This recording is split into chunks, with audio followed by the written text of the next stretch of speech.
Транспортное обеспечение, связь, медицину, перспективы агрокомплекса, благоустройство и ряд других вопросов обсудили представители коренного населения, проживающего в селах и деревнях Интинского округа на прошедшей конференции Коми народа. В этом году в ней приняли участие 26 из 30 избранных делегатов. С сельскими жителями встретились представители местной и республиканской власти, депутаты, члены межрегионального общественного движения «Коми-Войтер», представители фонда «Защитники Отечества» и движения «Первых». Временно исполняющий обязанности главы округа руководителя администрации Инты Григорий Николаев выступил с подробным докладом о том, какая работа в селах Интинского округа была проведена и какие вопросы еще предстоит решить в ближайшее время. Вот уже несколько лет мы участвуем в федеральном проекте формирования комфортной городской среды. Ежегодно проходит голосование по выбору территории для благоустройства. Знаю, что сельские жители тоже активно принимают участие в этом голосовании. Спасибо вам за это огромное. Многие территории удалось благоустроить за счет федеральных и республиканских средств. В 2024 году были выполнены работы по благоустройству общественной территории площадь Ленина и дворовой территории многоквартирного дома номер 41 по улице Куратова. В 2025 году планируется благоустройство общественной территории, прилегающей к магазину «Детский мир» по улице Куратова, дом 50А, и дворовой территории МКД номер 21 по улице Дзержинского. Благодаря этому проекту имеется очень хорошая возможность сделать город более комфортным и уютным. В целях обеспечения в Республике Коми организации своевременного ремонта общего имущества в многоквартирных домах постановлением правительства Республики Коми 30 декабря 2013 года номер 572 утверждена региональная программа капитального ремонта общего имущества в многоквартирных домах в Республике Коми на 15-2059 годы. В 2024 году по данной программе выполнены работы по капитальному ремонту лифтового оборудования в одном многоквартирном доме, это Куратова 70, отремонтированы 7 кровель, в том числе одна кровля в ПСТ «Абис» на Вокзальной 4. Произведены капитальные работы по ремонту фасада одного многоквартирного дома, а также частичный ремонт внутридомовых инженерных сетей в одном многоквартирном доме. В 2025 году по этой программе запланирован ремонт инженерных сетей в 2 многоквартирных домах, замена лифтового оборудования в одном доме и капитальный ремонт кровель в 4 многоквартирных домах, а также разработка ПСД для дальнейших ремонтов на 11 многоквартирных домов. В сельских населенных пунктах проводится планомерная работа по различным направлениям. Не остаются без внимания социальная и жилищно-коммунальная сферы. Приводятся в порядок улично-дорожные сети, тепло и водоснабжение, ремонтируются памятники, модернизируются котельные. В целях реализации законодательства Российской Федерации в области обращения с твердыми коммунальными отходами, начиная с 2019 года, администрация проводит соответствующая работа. Утвержден реестр мест накопления твердых коммунальных отходов и схемы их размещения. По мере необходимости проводится их актуализация. Можно сказать, что ежемесячно. На территории муниципалитета региональным оператором по обращению с твердыми коммунальными отходами является ООО «Региональный оператор Севера», совместно с которым проводится инвентаризация существующих площадок накопления твердых коммунальных отходов. В целях организации работы по замене контейнеров с учетом их текущего состояния, сроков их эксплуатации, а также текущего ремонта контейнерных площадок на территории города в 2024 году региональным оператором размещено на площадках 6 мусорных евроконтейнеров. За счет средств местного бюджета выполнены работы по обустройству 2 контейнерных площадок для сбора бытовых отходов в микрорайоне Западный. Выполнены работы по обустройству контейнерной площадки на 2 контейнера объемом 0,75 кубов подъездной путни в ПСТ «Абис». В начале реализации закона в области обращения с твердыми коммунальными отходами было очень много вопросов, нареканий со стороны жителей. Постепенно мы решаем эти вопросы. Сейчас появилось понимание, как двигаться в этом направлении, поэтому работа будет продолжаться. Постепенно решаются проблемные вопросы, связанные с уличным освещением и теплоснабжением в сельских населенных пунктах. Для обеспечения бесперебойного отопления для всех котельных приобретены дизельные генераторы с автоматическим запуском. В рамках подготовки к работе в зимних условиях в селах проведена следующая работа. Для обеспечения теплоснабжения в селах Петруни, Косевом в отопительный период 24-25 годов по зимнику завезено более 1300 тонн угля. В селе Косевон проведена замена сетей протяженностью теплоснабжения 100 метров, водоснабжения 50 метров. А также проводится ремонт кровли котельной. В 2025 году планируется замена сетей теплоснабжения протяженностью 60 метров и водоснабжения 30 метров. В селе Петрунь в 2024 году проведена замена сетей теплоснабжения 17 метров. В 2025 году планируется ремонт стены здания котельной села Петрунь. В 2024 году в поселке Абись проведена замена сетей теплоснабжения протяженностью 328 метров и водоснабжения 164 метра. В 2024 году в ПГТ Верхняя Инта проведен ремонт дымовой трубы котельной номер 1. В 2025 году планируется замена 3 котлов на котельной поселка Юстудор. Проблемы есть, и о них все известно, но решить все и сразу, к сожалению, невозможно. С докладами о работе исполкома межрегионального общественного движения «Коми Войтер» и деятельности интинского представительства выступили Галина Терентьева и Ольга Круть. В нашем регионе продолжается уменьшение населения, в том числе за счет миграции трудоспособного населения за пределы республики. Особенную тревогу вызывает отток молодых, образованных, высококвалифицированных специалистов. Уменьшается численность коми-населения и тех, кто владеет родным языком. Если по итогам всероссийской переписи населения в 2010 году в России проживали 228 235 коми, то в 2021 году, через 11 лет, это число уменьшилось до 143 516 человек, то есть на 37%. Наблюдается проблема в системе образования. Отсутствует преемственность в изучении коми-языка. Не создан механизм мотивации родителей и образовательных учреждений. Не предложена система подготовки педагогических кадров. Наблюдается нехватка современных учебников по коми-языку как государственному. Отсутствует система изданий программно-методических пособий и игровых материалов на коми-языке для детских садов. Ольга Круть рассказала, что удалось сделать за последний год интинскому представительству межрегионального общественного движения «Коми Войтер» по развитию и сохранению культурных традиций коренного населения республики и популяризации коми-языка. Творческие коллективы участвуют в различных региональных конкурсах и становятся победителями. В последнее время жители сел принимают активное участие в патриотических и благотворительных акциях. Как и вся наша страна, наше движение не может остаться в стороне и подключились с посильной помощью участникам специальной военной операции.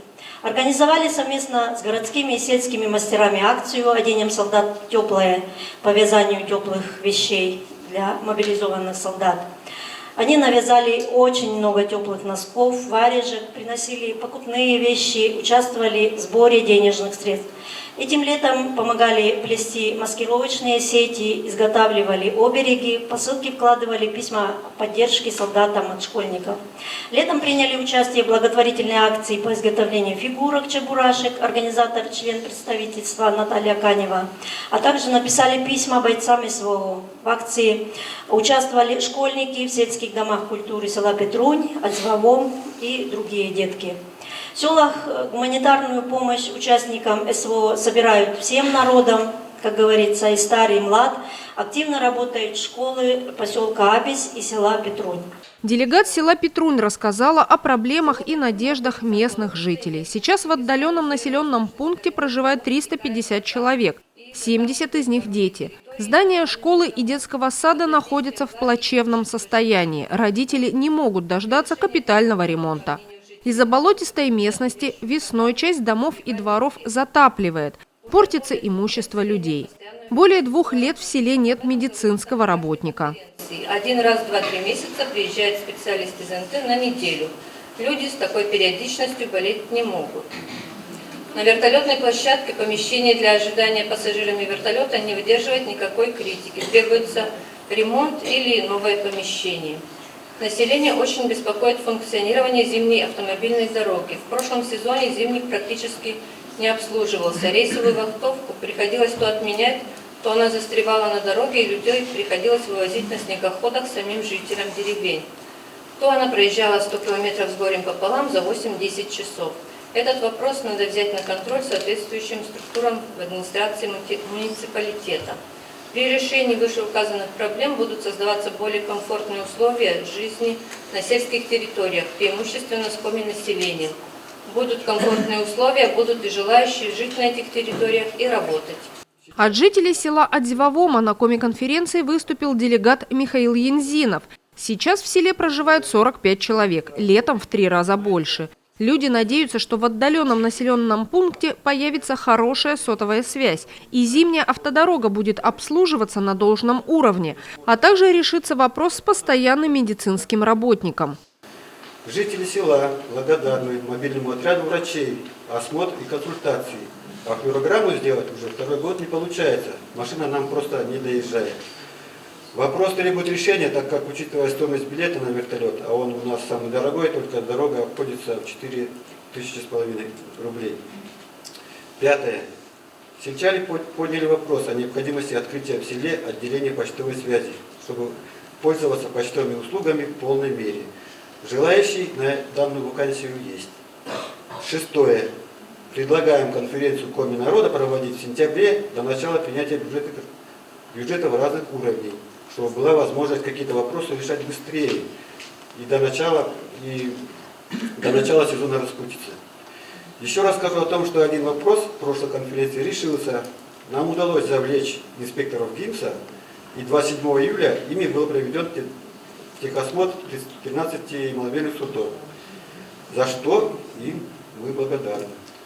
Елена Кожевина рассказала присутствующим о прошедшем капитальном ремонте кровли многоквартирного дома в поселке Абись, подготовке к отопительному сезону, частичной замене ламп на уличных столбах освещения, приведении в порядок колонки и долгожданном открытии ФАПа.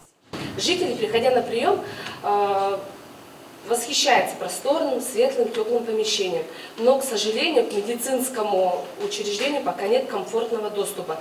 Перед зданием находится большая канава. И попасть на прием можно только через обходные пути. По сей день остается открытым вопрос с мусором. Он вывозится из поселка на старое место. А в деревне Абись и деревне Ерпияк мусор вовсе никуда не девается, также остается на месте. Жители деревень складывают накопившиеся отходы в мешки и оставляют в предназначенном для этого месте. Деревня Абись в период распутицы оказывается отрезана от поселка железной дороги. Каждый год люди своими силами устанавливают переправу. В ход идут все подручные материалы. Для решения этой острой проблемы необходимо строительство моста через ручей Коптел. Деревня Ерпияк, в отличие от деревни Абись, имеет запасной вариант. Но здесь тоже проблема. Жители Ерпияка нуждаются в строительстве дороги со станции Марков, так как это единственная возможность весной, и летом, и осенью железнодорожникам добраться до работы, а жителям доехать до назначенное место. Необходима тяжелая техника для этой непростой работы, так как там места заболочены. Еще одна немаловажная проблема. В ветреную, дождливую, морозную погоду жители поселка и деревень вынуждены стоять на открытой платформе, без возможности укрыться от непогоды. Это приносит огромные неудобства. Нам необходимо иметь хотя бы небольшое помещение, где можно было провести время ожидания, когда ждем помощи. В следующем году село Касьювом отметит юбилейную дату, ему исполнится 165 лет. Большинство вопросов решается в рабочем порядке, но, как и везде, есть проблемы. Дом номер 1 нуждается в капитальном ремонте. Со стен осыпается кирпичная кладка. Также необходимо приводить в порядок протекающую кровлю. Во втором доме прогнил фундамент. Вода из скважины, которой пользуются жители Касьювома и Кочмиса, плохого качества. По-прежнему стоит проблема с питьевой водой ПСТ Кочмис. Для обеспечения жителей Кочмиса питьевой водой необходимо глубинный колодец. В результате изысканий геодезистами найдены водные залежи. Надеемся, что в скором времени начнется строительство глубинного колодца. Почти все дома в Касьювоме подключены к централизованному отоплению и водоснабжению. Для нас это очень важно, учитывая пожилой возраст большинства сельчан. Но теплотрассы и водопровод год от года ветшают, уже давно требуют ремонта. В отчаянном состоянии участок водопровода между домами номер 40 и 42. В Касьювоме нет специалиста ООО «Акваград».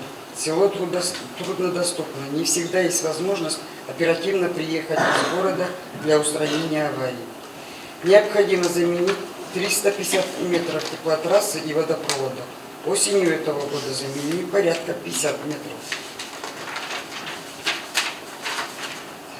В предыдущие годы мы неоднократно поднимали вопрос о возведении в селе Косевом мини-локальных очистных. Актуален он и сегодня. Пока вопрос не решается, но мы не теряем надежды. В 2025 году объявлен в России годом Победы. Мемориальные доски с фамилиями павших воинов у памятника коленопреклоненный воин требует замены. Сам памятник нуждается в космическом ремонте. Обращаемся к Краеведческому музею за содействием в решении этого вопроса. Директор Центра национальных культур Наталья Канева рассказала о реализации проектов в рамках муниципальной программы развития культуры и искусства. В 2023 году был приобретен и установлен этнокомплекс «Чумом» в поселке Юстыдор. Многие жители и гости Инты смогли побывать в гостях у оленеводов. Успешно реализован проект «100 троп оленеводов» и другие инициативы, направленные на сохранение и развитие культурного наследия Коми-края. Также хочется сказать, что в этом году нам удалось осуществить полную программу объезда всех наших сельских населенных пунктов в рамках акции «Город-селу». С вокальным ансамблем «Девчата» Центра национальных культур мы побывали в Одзвовоме, в Косевоме, в Петрунях и в Абизи. Огромная благодарность администрации муниципального округа за предоставленный автотранспорт «Трикол». Сельчане нас всегда ждут. Всегда рады приезжим артистам и рады встрече с ними. Поэтому мы очень надеемся, что в этом году нас администрация поддержит и еще раз нам выделит Трикол для того, чтобы мы опять же съездили к нашим сельчанам с концертными программами. Также в 2024 году возобновили межрегиональные отношения с поселком Харута и налаживаем отношения с поселком Харайвер Ненецкого автономного округа для реализации совместных мероприятий. Спасибо всем за внимание. Также с докладами о деятельности общественных организаций на конференции Коми-народа выступили приглашенные гости Михаил Ярин, председатель Интинского отделения движения первых, и Любовь Калякина, социальный координатор филиала фонда «Защитники Отечества». Совет местного отделения движения первых поставил перед собой приоритетные задачи до конца 2024 года. Это открытие первичных отделений на базе дошкольных учреждений, а также открытие первичных отделений в селе Петрунь. Совместная реализация проектов с органами исполнительной власти и органами самоуправления города Инты. Вовлечение в деятельность движения первых родителей и учащихся. Оценка эффективности деятельности Совета местного отделения движения первых города Инты отмечена на семинаре регионального отделения. С января 2024 года был проведен оценка эффективности организации работы Совета местного отделения по следующим параметрам. Активная работа с родительским сообществом и развитие партнерской сети, системная и результативная работа Совета первых на уровне местного отделения первичных отделений движения первых муниципального округа Инта, системная работа по развитию информационных ресурсов и взаимодействие со СМИ, работа с обучающимися, подростками и молодежью, вовлечение в социальную значимую деятельность, исполнительская дисциплина. Председатель Совета регионального отделения Андрей Вячеславович Безносиков отметил высокие результаты работы, выделив Инту как один из лучших муниципалитетов в реализации проектов. Приоритетными задачами на следующий год для работы местного отделения движения первых является выстраивание системы работы с советами первых и участниками движения сельских территорий, развитие этнокультурного регионального компонента среди участников движения первых сельских территорий, а также привлечение обучающихся к участию в проектах движения первых. Нашей основной задачей является персональное сопровождение ветеранов СВО, семей погибших и скончавшихся от ранений бойцов. Филиал фонда оказывает содействие в получении всех полагающихся мер поддержки, включающих медицинскую, социальную, реабилитацию, лекарственное обеспечение, психологическую помощь, технические средства реабилитации и санаторно-курортное лечение, а также трудоустройство ветеранов и обучение. Самыми актуальными вопросами, с которыми сейчас обращаются ко мне ветераны и представители семей погибших, является получение удостоверения ветерана боевых действий или же члена семьи погибшего, юридическое, медицинское и так далее. Практически со всеми учреждениями и организациями города налажено взаимодействие, будь то поликлиника, военкомат, фонд, социальный фонд, Центр социальной защиты населения, Центр занятости населения, администрация. В общем, мы работаем по принципу одного окна. Любой, обратившийся с любой проблемой, то есть не любой, а целевая аудитория, ветераны и члены семей, обращаются к нам, и мы стараемся решить любую проблему.